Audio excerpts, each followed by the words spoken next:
I've had a few discussions of late about the word disability. In the traditional sense of the word, I have never felt disabled. I don't know if disability is the word that we can use.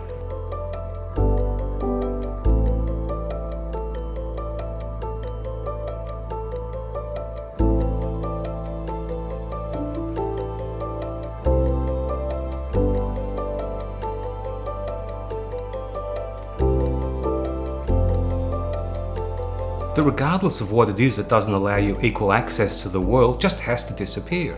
If that's human nature, if it's economics, if it's politics, if it's the built environment. And to me that's the fight, that's the cause, making sure that everybody can access the things that they want to access. My name is Dinesh. I am a researcher at Griffith and I'm a doctor in the emergency department at the Gold Coast University Hospital. In 2008 I started medical school, which was amazing. I love medicine, I love being a doctor. I feel at home. But medical school was punctuated by a car accident that caused a spinal cord injury and I lost function, what I hope is temporarily, below my chest and in my fingers. What Dinesh is really the every person. That he has a lived experience that we've only just come to, and that is the need to achieve something, the need to go beyond the physicality of his body as it currently is, and for the world to be able to offer that to him. He galvanises by giving them the cause, by making them see the reality, the need for that to become real, and then bring them together to be able to think in ways that they've never been able to think before, using technology to overcome some of the issues and using real-time information to be able to achieve it. So some of my colleagues are working with amazing technologies and I can bridge that gap into a clinical world and into a community setting, and we can bring everyone together so people can see things differently.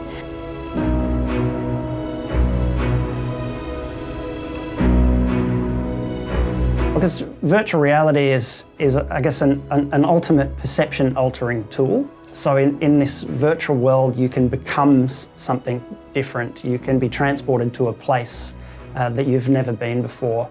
We can create illusions. We can do all sorts of things to manipulate what the body is perceived. You know, it's one of these strange things that every one of us feels pain. But if we're asked, what does that pain feel like? How bad is it? The best we have is this anecdotal thing of saying between 1 and 10, my pain is really, really bad. And that is so individual, it's not an empirical measurement. It makes it really hard for medical practitioners to understand what's going on. Through augmented reality and virtual reality, we're finding ways to empirically measure pain so that we can then provide really great treatments. One thing I'm investigating is whether we can target body image, so people's perceptions, say, of how strong or how vulnerable they are. You can imagine if we view pain as an alarm system that's triggered by the brain thinking the body needs protected, then how the brain thinks about the body is going to be really important to whether the brain thinks you need pain as a protective response. So say, for example, someone's had lower back pain for a long time, they feel very weak and vulnerable. We can give them a superhero-looking body and start to manipulate their perceptions of how strong and vulnerable they are. And we're investigating whether changing that perception can then change people's pain. There hasn't really been a single day where I've thought about how to walk again.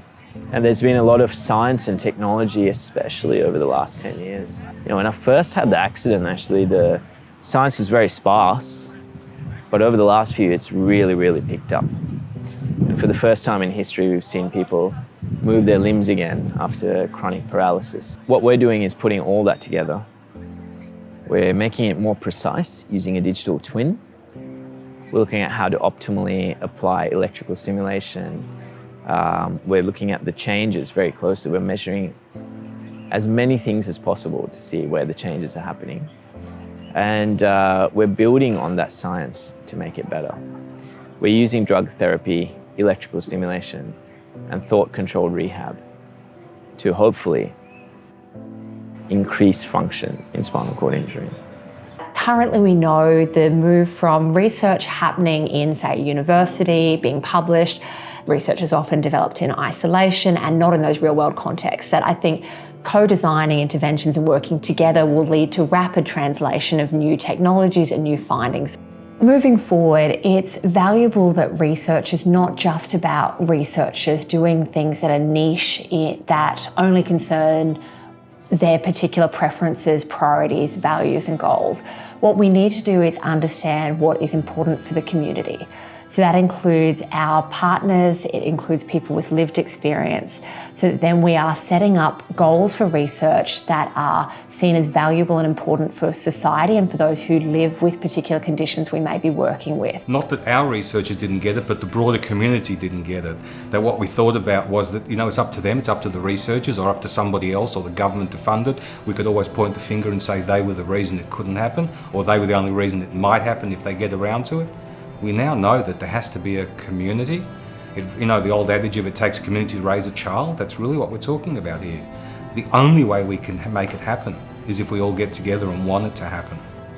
I had a very interesting chat with a senior doctor once, who was talking to me about working in their department. And they said that I have so many concerns about you working in my department because you probably can't even type. But I can actually type pretty fast. And I can use voice recognition, I can do all these things. These technologies not only bridge physical gaps, but it also makes things more precise and quick. Talking into a microphone and having a computer type for you is way quicker than typing it yourself. There are even digital stethoscopes and all sorts of things that can make your job more accurate.